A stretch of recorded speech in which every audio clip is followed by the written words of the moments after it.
Ever since the release of the Upside Down LEGO set back in 2019, fans have desperately wanted to get another large-scale Stranger Things set from LEGO. Enter Hawkins Lab, appearing at least once in every single season of Stranger Things, and being the home to countless iconic scenes from the show. This would be the perfect place to base the next Stranger Things set off of, which is why I've made the Stranger Things Hawkins Lab set that LEGO didn't want to.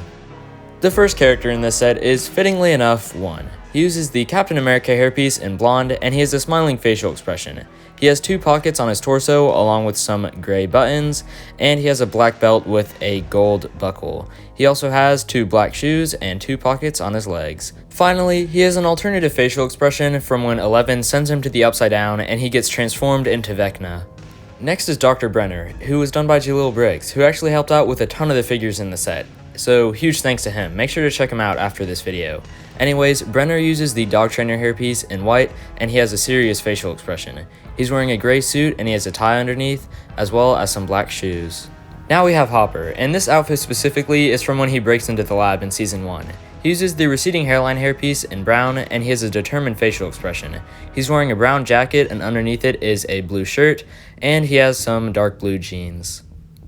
Next up is the highly requested Bob Newby. He uses the Emmett hairpiece in dark brown, and he has a smiling facial expression. He's wearing a light blue medical outfit with dual molded arms, and he has a pocket on either side of his chest. And finally, he has an alternative facial expression where he's screaming or just scared because he's being chased by a demo dog. The first of the kids included in this set is Mike Wheeler. His hairpiece is the Luke Skywalker hairpiece in black, and he has a scared facial expression. He's wearing a dark blue jacket, and underneath it is a gray collared shirt with some blue and yellow stripes. And finally, he uses dark gray mid-legs.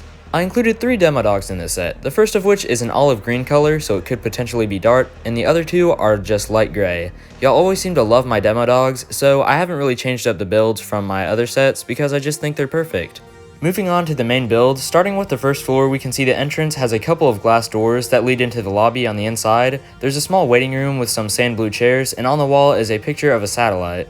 Over to the left, we can see the place where Hopper sneaks into the lab. On the inside is a zipper door with some danger signs on it, and the doors can hinge open to lead into the gate room. In the gate room, we can see Brenner standing on a graded floor with a yellow railing next to him, and the gate itself is made out of a bunch of different slopes and tiles in dark brown and black, as well as some vines and leaves coming out, and the portal itself is made out of some different tiles in transparent red and transparent orange. The right side of the first floor has a small wall around it. On the inside is a small section of the hallway where the demo dog chases Bob. I used a bunch of brown textured bricks for the walls, and for the floors I just plated them off with some white tiles, with some studs sticking out for posability of course. Anyways, that's all for the first floor. Let's move on to the second, which of course means more figures.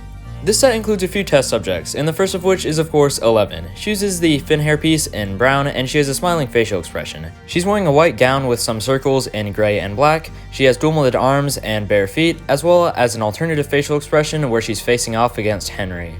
10 is wearing the same outfit as 11, and he has kind of a blank facial expression, as well as the Finn hairpiece once again, this time in dark tan. 12 uses the same torso as the previous 2, but this time he uses short legs in white. He has a smiling facial expression with freckles because for some reason LEGO loves to give kid figures freckles even when they don't actually have them.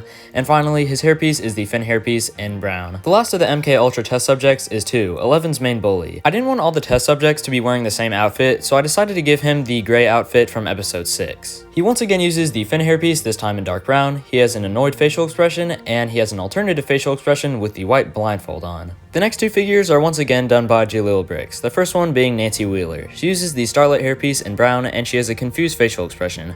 She's wearing sand blue heels, and she has white pants, as well as a striped top, and finally she has a tan scarf. Now we have Vecna. He has blue eyes, and he has some veins bulging out of his forehead. He has viney detailing all over his body, and I really think Jaleel did a great job at capturing the look of this guy.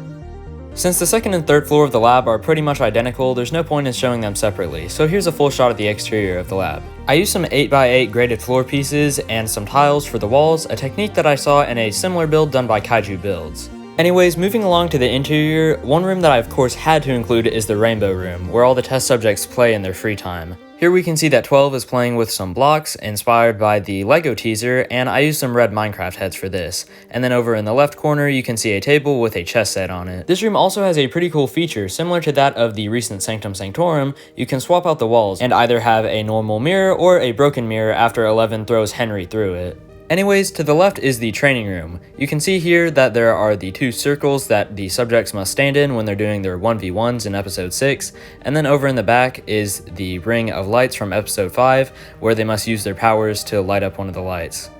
On the right side is Vecna's mind space, where he traps Nancy in episode 7. As you can see, one of the doors says 11, and it's of course the door to 11's room, and the other one is all boarded up, and Nancy has to take all the boards off to escape from Vecna. The door of course leads to the exposition dump room, where Nancy is trapped to a chair and Vecna tells her his entire backstory. Anyways, that's about all for floor number 2, let's move on to floor number 3. Joyce Byers has a similar outfit to Bob Newby, however she only has a pocket on one side of her torso, and her dual molded arms have blue and white because she has a white undershirt.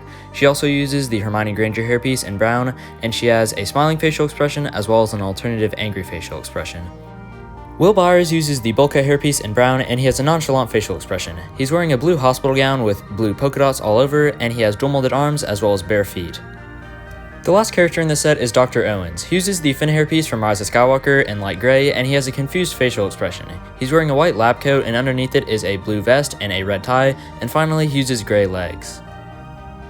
Moving on to the build of the 3rd floor, as you can see on the far left is the room where 11 crushes the Coke can with her mind. The floor is tiled off in dark gray, and there's a light gray table with of course a can in the middle, and behind 11 are just some drawers and miscellaneous things like that. Next to that is the door to that room of course, as well as a small closet and the place where 11 slams a worker against the wall with her powers. In the middle section are 2 rooms. One is the security room, where Joyce and the others watch out for demo dogs while they're helping delete Bob, and a conference room where you can see there's a long table, some chairs around it, as well as a projector showing the places where the Mind Flayer has infected Will Byers' mind. To the right is Sam Owens' office. As you can see, he has 2 medical degrees on his wall, as well as a painting of a boat. He also has a table with a phone on it, and behind that is a small plant. The last room is Will Byers' hospital room, where you can see he has a small hospital bed, as well as some cupboards on the wall and a counter that has a clipboard on it. Finally, the roof has a bunch of satellites, air conditioning units, and different things like that on it. Well, here's one last look at the set, and here's the box art that I made for it, and I think it looks pretty good. As a lot of you probably already know, this is going to be the last Stranger Things set I make, at least until season 5, and I'm really happy with how all these sets turned out, and all the support that I got from them. This series made my channel explode, and if there's any videos that you might have missed, then I highly recommend you go check them out, because I'm really proud of all of them. But enough about the past, let's take a quick look at the future. Here you can see I've made a Comic-Con style list of all the things I plan to make videos on later this year. And since Stranger Things just ended, the next thing that I'm going to be making a video on is Doctor Strange, so stay tuned for that. Before I end the video, I want to give another massive thanks to Jaleel Bricks, because he was a huge help for this series and it would not have been possible without him. But anyways, that's all I have for you guys today. If you did like the video, then make sure to leave a like and consider subscribing if you haven't already. And comment down below if you have any suggestions for video ideas for later this year. And yeah, that's all I have for you guys today. Have a great day and go build something awesome.